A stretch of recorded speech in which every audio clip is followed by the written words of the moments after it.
Ku masuk ruang Maha Kudus dengan darah anak domba. Ku masuk dengan hati tulus, menyembah yang Maha Kuasa. Ku menyembahmu,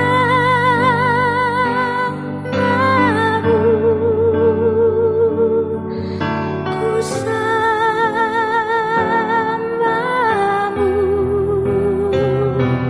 ku menyembahmu.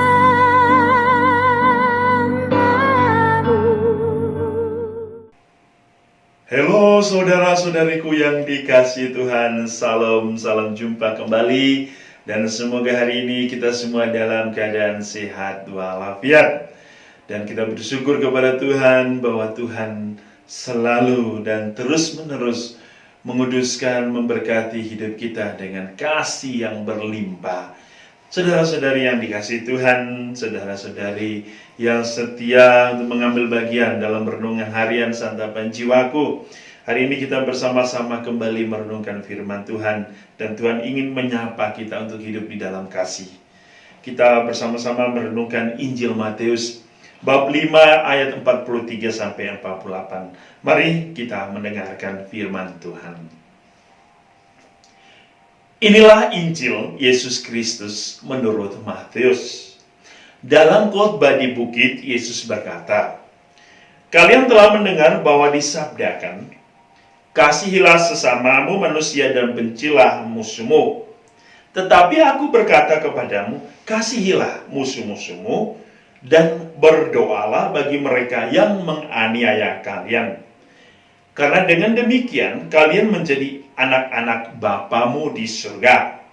Sebab Ia membuat mataharinya terbit bagi orang yang jahat dan juga bagi orang yang baik.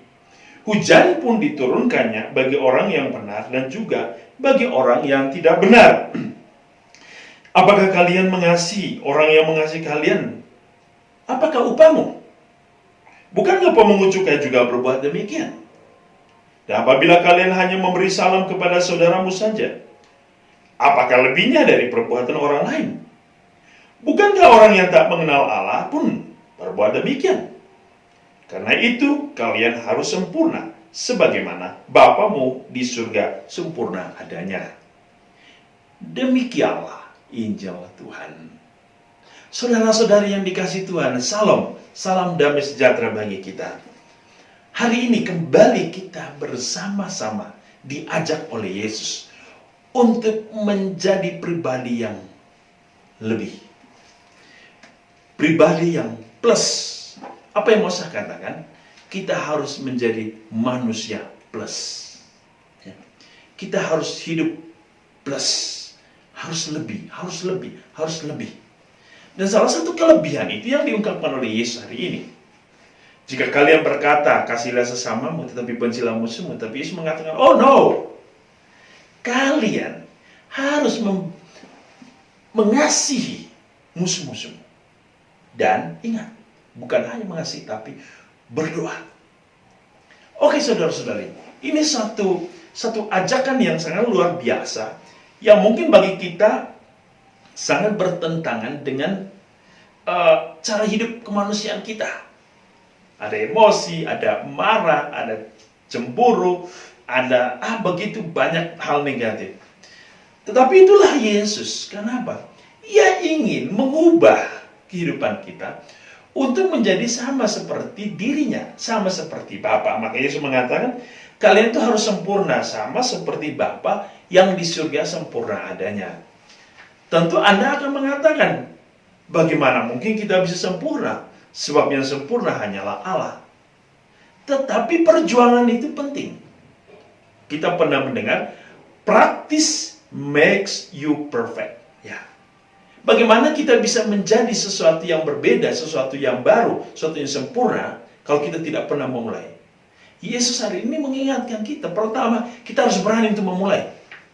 Memulai untuk mengalahkan pertama keegoan diri kita. Maka benar apa yang dikatakan, musuh terbesar yang harus dikalahkan oleh manusia adalah dirinya sendiri. Kenapa? Keegoan, kesombongan, kebencian, dendam, iri hati, dan begitu banyak itu ada dalam diri ini. Pikiran dan jiwa kita harus dirubah dulu, agar kita mampu untuk berjumpa dengan orang lain dengan cara hidup yang baru. Maka Yesus harus mengatakan, bukan membenci musuh tapi berdoa, mengasihi mereka. Benar. Kadang-kadang apa sih untungnya kalau kita membenci seseorang? Nggak ada untungnya. Tidak ada untungnya membenci seseorang. Malah itu membuat hidup kita menjadi menderita. Menderita baik oleh pikiran maupun begitu banyak tindakan yang membuat kita hidup tidak damai, tidak nyaman. Bahkan kadang-kadang kita terbuai untuk berhalusinasi, hanya memikirkan orang-orang yang mungkin berbuat jahat kepada kita, ataupun orang-orang yang tidak kita sukai. Akhirnya apa? Waktu kita habis hanya untuk memikirkan orang lain. Tetapi orang lain belum tentu memikirkan kita. Maka Yesus harusnya mengatakan, hai, menjadi manusia yang plus. Hidup Kristen yang plus. Bukan hanya biasa-biasa saja. Kalau hidup biasa, saudara, dikatakan di sini, orang kafir pun berbuat kasih. Orang kafir pun, orang tidak mengenal Allah pun memberikan salam kepada orang lain. Tetapi kita ingin lebih. Kelebihan itulah yang dikatakan oleh Yesus hari ini. Mengasihi orang yang menganiaya kita, mengasihi orang yang membenci kita, dan berdoa. Mengapa kita harus berdoa, saudara-saudara? Penting berdoa. Berdoa adalah satu sikap iman, suatu kekuatan, suatu kepercayaan kepada Allah. Ini suatu permintaan, ini suatu percakapan dengan Allah. Ketika kita berdoa seperti, Tuhan, aku mohon ampunilah orang yang membenci aku, ampunilah orang ini Tuhan, dan semoga orang ini akan menjadi baik. Ini luar biasa, saudara-saudari. Bayangkan kalau orang yang membenci kita itu menjadi orang baik. Betapa bahagianya kita melihat orang menjadi baik. Ya. Siapa yang tidak berbahagia? Siapa yang tidak senang ketika melihat orang yang selama ini jahat kepada kita, akhirnya ia menjadi baik. Dan tanpa kita sadari, semua itu terjadi perubahan itu oleh karena kekuatan doa kita, oleh karena kita mohon kepada Bapa. Kenapa? Ini luar biasa. Kita hanya diberikan minta oleh Tuhan untuk berdoa. Selanjutnya biarlah Tuhan yang mengubah hati mereka. Tuhan yang mengubah pikiran mereka. Ini luar biasa. Tapi kadang-kadang kita terlalu egois dan sombong. Kita ingin menyimpan dendam. Kita belum puas kalau kita belum membalas. Tetapi hidup Kristiani bukan seperti itu.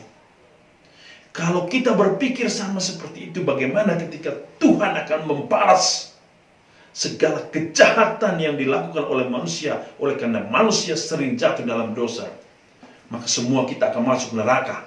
Percaya, semua kita akan masuk neraka. Karena siapa yang tidak berbuat dosa setiap hari? Siapa yang tidak berbuat dosa? Ia berbuat dosa kalau Tuhan tidak mengampuni dia, Tuhan tidak mengasihi dia, maka semua kita masuk neraka. Tidak ada yang masuk surga. Tetapi Tuhan mengajarkan kita bahwa Ia Allah yang maha rahim, Ia Allah yang maha kasih, Ia Allah yang maha cinta. Maka karena kerahiman itu, kita memperoleh anugerah keselamatan yang diberikan Allah secara cuma-cuma. Maka hiduplah, saudara-saudari, sesuai dengan cara hidup Allah sendiri. Dan semoga kehidupan Kristiani kita benar-benar menampakkan kehidupan Kristus yang mengasihi. Tuhan memberkati.